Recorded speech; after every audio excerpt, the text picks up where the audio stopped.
Hello and welcome to another New Reading cast. As always, my name is Jono, and as always, I'm joined by Joey. How's it going, Joey? Very well, thank you. I'm glad that I've now permanently got the as always. It's staying there. So we're in elimination round 3 of the regional that took place in Birmingham in the middle of May, and on the left-hand side we have Chris Dyer, a very intimidating player of the UK scene, playing Noise, and on the right-hand side we've got Alex White, of course. Equally as intimidating. Playing Palana. Now, you have played a lot of Noise. I always introduce Noise videos like that. You played against a lot of Palana recently? I or maybe on this day, in fact. Played against a lot of Palana. Not as much as I expected to, but yeah, it's an okay matchup. If you think of Palana as it's the old RP with the new ID, then it's a good matchup for Noise. So it's kind of glacier. It's very rich, but it's kind of glacier, so it's quite slow, I think. Exactly. However, when you've got a pilot as skilled as Alex, and he knows how to rush, Palana can rush better than the old RP can't really rush RP because of the fact it gets money quicker. Yeah, you don't. And so it's actually faster than the old RP, and therefore it can be quite. It has a stronger matchup than RP used to. That's it really. But it's still Noise favourable, I believe. But it's tough to see. Okay. Quite a good setup for. So we had Chris, an imp which saw and trashed Jackson, seems good, and Cash and Aesop's already on the table, so that's good too.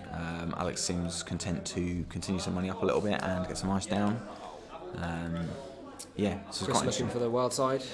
Yeah, wild side is going to be obviously key, so he's going to draw a little bit first. Palana's going to fight every time he draws, wild side or not. I don't think you really care about that, do you? I mean, it happens. Well, you just accept it. Yeah. You just accept that it's going to happen. Yeah. Do it anyway. Yeah, I think that's fair. Meanwhile, Alex is going to draw a couple of times and install what could be the start of a remote. I'm not sure. It is the start of a remote. Well, it is the start of a remote. Scoring remote, I guess. Scoring remote, yeah. So we have wild side that was on the peddler. So wild side, wild side was on the peddler, so obviously used it straight away. Seems good. Pancakes, that's good too. So he's now set up. He's got all his stuff. He can start to churn out viruses, get cards. I believe we expect to see Faust in this build. Faust obviously exists in Noise, but I know that Chris does more running than a Noise player like yourself might, for instance. No, I don't know. He does. Of course, he runs. I think all good Noise players run. Okay. The only difference between the main differences between my Noise and his Noise is he's running Inject and Levy, I think, at the minute. Yeah. Okay. So that's very different. You said it. So we've got an install and an advance in this remote. Could it be a Nisei? I think it's probably a Nisei. I'm going to say yes, because rushing at a Nisei seems good. Yeah. Palana has it too. He's going to struggle to get in, although we'll see what they are, of course. So he's got to wrap around. Okay, so you can't get through that. Pending Corrodor or David, or Faust if he's really eager. He's going to feel like he should try and get it, I think. Yeah, there's David probably, but not. They won't have Corrodor. So he does have David, and he is going to go back. It's Lotus Field. So that's a very nice rush server. Lotus into a wraparound, because that's two different ice types. Even AI is going to struggle to break it. David, of course, isn't going to get in. And it was a Nisei, very nice. So he's got the Nisei counter. So the best use of the Nisei counter, of course, is chaining scores in this remote. So if you can get another, if you can use that to get another Nisei, that'd be great. He also has got a Philotic in hand. Do you install a Philotic? I feel like you could at least bluff it as a Caprice. I think it's reasonable. Yeah, and then you're at one agenda score from the win, right? Yeah, it's true. You can use, if you can get an actual Caprice, you can rush out Future Perfect or something if you get it. So we're going to hit Viper, and Chris is going to elect to lose a click, but he's going to take an access. Put a GFI. So that might have gone in that remote. Maybe. Yeah. Score the Flotic and then that's what his probably plan was moving towards. So we're going to check R&D now, okay. And Nisei, awful. Okay, right. Sad times. Okay, so Alex giving up 4 points straight away then. Seems, horrible. I don't know. You don't like to see it. Exactly. And it's more than 4 points to Alex, because he would have needed that 5 for 3 to score out the game. So he could have used the Nisei counter on the HQ run. I feel like you don't. No, even if you've got two agendas in hand, you just and you don't obviously on a single axis R&D. He didn't know what he was going to draw. And all you're doing is saying, "Oh look, I've got loads of agendas. I've got agendas. Please keep coming into HQ." Of course. Although so Viper's quite an interesting splash. It's only one influence, so mean, it seems good, but it's good in Palana. You got money, so the traces become relevant. It's like almost like a better enigma. Is that fair to say? Yeah. I mean, it's traces, but it's stronger, and you've got money to make traces matter. Yeah, well, you've got to assume they have the breaker to break it anyway, so the trace is normally less efficient. Got another one, in fact, yeah. And less efficient than the breaker. So Chris seems pretty eager to, having got to 4 points, to maybe pressure R&D. Medium seems good. Yeah. I mean, he's probably going to win out of R&D now if he wins, right? He can probably give up a little bit on the remote and even let Alex score another agenda. But if he can get a medium with a few counters on it and maybe a Faust or some parasites and stuff, put some real pressure on R&D, that's probably where he's going to win this game. Is that fair to say? Yeah. I mean, or side game on the remote, like that's the other way you could do it. But that's hard with the Nisei counter. Yeah, that's it. The Nisei counter, and we've got 2 cards on the remote now, so I guess we assume one's a Caprice. Yeah, it could be Caprice and Batty, maybe. Or it could be Philosophy, of course, yeah. In fact, it looks like Philosophy is still in his hand. All right. I might put it in. Well, it depends. It might be another agenda. Sure, maybe a GFI or something he didn't want to... Yeah, okay. So we're in Deja Vu for Cash and Parasite. It's classic. 2 caches, okay. So it seems good for... He hasn't installed them yet, yeah. So Alex prematurely milled. I might not install the other one. He has that memory, yeah, so he can't install the other one. He might keep hold of it. I'm not sure what the ruling would be if Alex had looked at the cards before he milled. Or indeed even if he did. It doesn't matter if one of them's milled because he's going to draw the other anyway, I guess. But if you just look at the top card of your deck, I don't know. It depends. During the runner's turn, yeah, I feel like that's bad. It's bad. A warning at least. I think very minimal at original. Yeah, considering the runner could run on R&D, and that obviously changes everything. Instead, we're going to get run on archives. There was a seems Jackson fair, in the remote. and there was a Jackson in the remote. That answers that question. Seems fair. So we use the Jackson. That's 1 down. And he's going to put back some face down cards. Could be anything. 2 face down cards and a Jackson. Yeah, and leaves nothing behind. So forcing Jackson use is obviously good.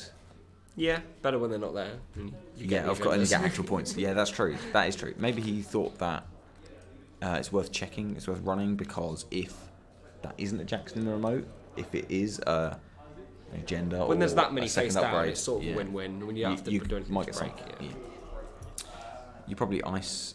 Maybe do you ice archives at some point? I mean, he's going to have Faust eventually, so it's not really worth it. Alright, so we've got a Celebrity Gift, we've got including a Philotic and a CVS, both of note, as well as an Enigma, Locus Field, and a Restructure. So, code gates. So a code Showing gate. that Philotic now, it's just like, everything in that remote could be a Philotic, and I could score it. And then he installs a device on R&D, not HQ. There is an agenda in HQ, so okay, I kind of get it. Also, Chris may not want to run because he might He hit also knows CVS. there's no multi-access. Yeah, that's true. CVS is fine at the minute. He'll keep the Viper alive, I guess. But well, he's not going to run there until that dies. yeah, that's true. At least so he's got a turn. And icing R&D seems good because there is a medium, there is a threat. In theory, that Flossic might go in the remote next turn anyway. Yeah, but he could get it. Depends on if that's Caprice, it's going to be harder. But yeah, it'd be interesting to know what this upgrade is. If it is, I mean, I guess I assume it's Caprice. It seems likely. Yep. Yeah, I doubt there's too many bluff. CVSs. He's just checking the bin now. He just wants those last few axes. Unfortunately, probably needs to see 2 more agendas because that's the way. That's the way Jinteki works. Yeah, I mean, Future Perfect maybe, but Future Perfect, maybe. He's not going to have Film Critic, is he? So he's going to have to win a side game for that. Not ideal, especially against Palana, which has essentially infinite money. Sure, but at least with noise, you often get the Future Perfect in the bin, and that makes You winning can the run a side few game a times. bit easier. Yeah, You just that's keep fair. going, and yeah. Okay, so there's There we Faust. go. So now the we're remote going is a bit more. The remote is open, so it's 1 to boost, 1 to break. No, I know Lotus Jono's with Faust. logic is you should run it now. Yeah. Run Sometimes. it while you can. Yeah, sometimes Play the you want side to force game. that Caprice res. Yeah. I mean, sometimes that's a good idea. Sometimes it's not. I've I know, actually, with David counters, you just want that David. I've recently in the recent meta in which I love installing pull-up as much as I can, and people will put Caprices on HQ. I do love running remotes to force Caprice reses just to trash the HQ one. Yeah. Yeah. Preferably when there's an And then agenda you in run there, there. they've got a reason to res it. Yeah, and then you run there and install HQ, install a pull pull up, up, kill and the then you kill the other remote, one. and then- Yeah. That's it. You got it. All the Caprices gone. That's how you pull up. Okay, so we can trash a Batty. So we can go around for the two. access. If we Yeah, can get seems back good. in, he gets 2 fresh. No, he can't get back in. He's going to struggle, yeah. But he's off to the races as Alex Draws looks like corporate sales team. Just going to put install an upgrade on R&D and restructure. So he's got more money. He doesn't seem tempted to put agendas in that remote. Now, it's kind of safe. I mean, it costs 2 cards and a David counter to get in. And he has an Nisei. Does this suggest maybe that's not a Caprice? It is definitely an upgrade. It could be a Batty, maybe. That's possible, yeah. I'm not sure. I'd love to know what it is. Now, I'll do the first, so Alex is a better player than me, but I might have put an agenda in the remote in that turn. I don't know, especially if I... Unless it is an agenda. Already. Well, no, it was with a Jackson, right? I was with a Jackson. Yeah, so we know it's an upgrade.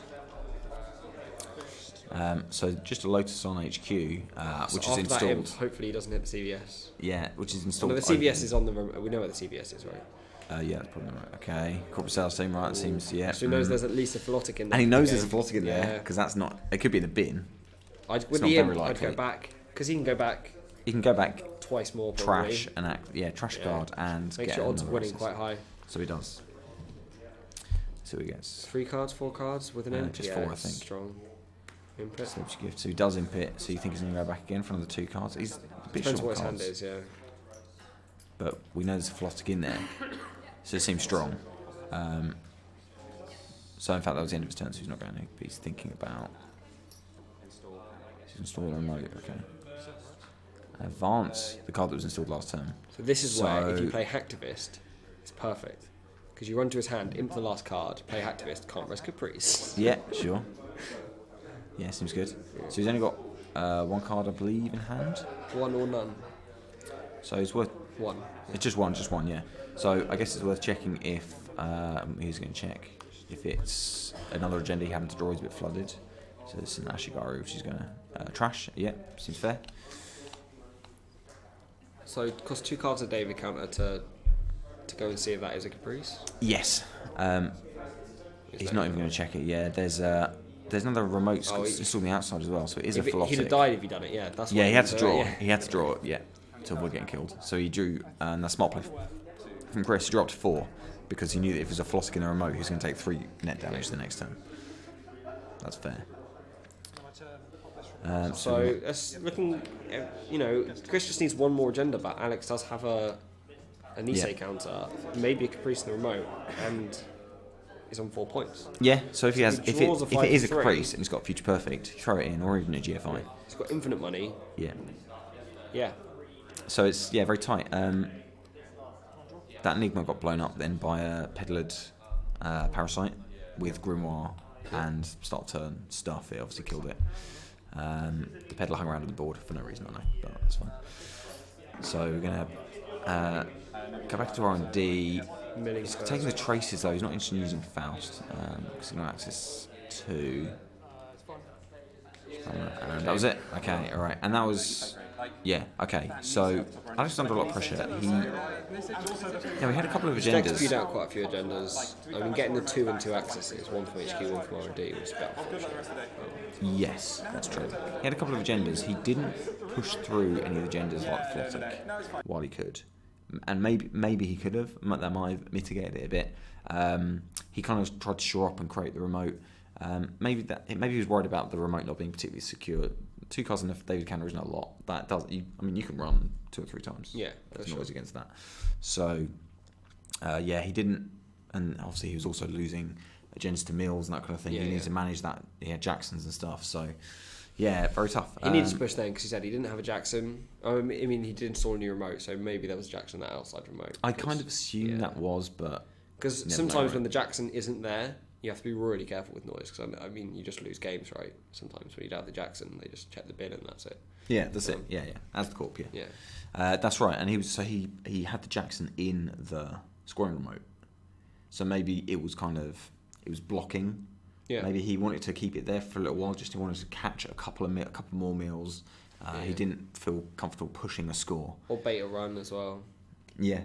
I mean, at that point, the Jackson was probably ready to be used. Anyway, so there was a lot of face down cards at that point. But. He put back a Jackson and 2 face down cards, so there were no agendas left, so it's reasonable to assume there was at least one agenda, maybe two, maybe both were agendas. Yeah, okay. So that was in the losers bracket. Top 4 game. Yeah, so Alex is now out, I'm sad to say, but Chris will continue. We're going to stick with Chris. And he is going to play against Sam Pay. Yes. Because they're in the top 4 now. So they're playing in the top 4 now. Okay. And they're going to play for the right to play you, yes. say, because you lost your the winner bracket game, with Alice Reese, yeah. who awaits in the final. So, so those are the 4 left, and we're going to see Chris Dyer play NEH next. Yep. So he was on a pretty wide asset. He's an asset spam, yeah. And Sam was playing Valencia. Yes. Now, despite recording that game, I didn't see his Valencia, so we just know I what's don't on know. it. APOC maybe. I got a hunch it might have an APOC in it. Yeah. I got a hunch it's going to be Black Mirror recursion and some good out cards. Be interesting. I mean, the APOC is what makes it, because otherwise against NEH you just lose, right? APOC, it's your 2 slow as Val, but APOC Apocalypse is much more useful than say Blackmail against NEH. Yeah. Awesome, that'll be interesting. I'm looking forward to it. Yeah, okay. So I'd just like to remind all our viewers that they can find all the videos at the website, newrunningGrid.co.uk, and they can find us on Twitter and on Facebook. They can even support us on Patreon, should they be so generous. And I guess it's a good time to mention, if they like podcasts, they can listen to the podcast that we started, myself and Joey, called Dead Channel, available on all good podcatchers. Thank you, Joey, for coming to me. Thank you very much. Thank you for watching, and we'll see you next time.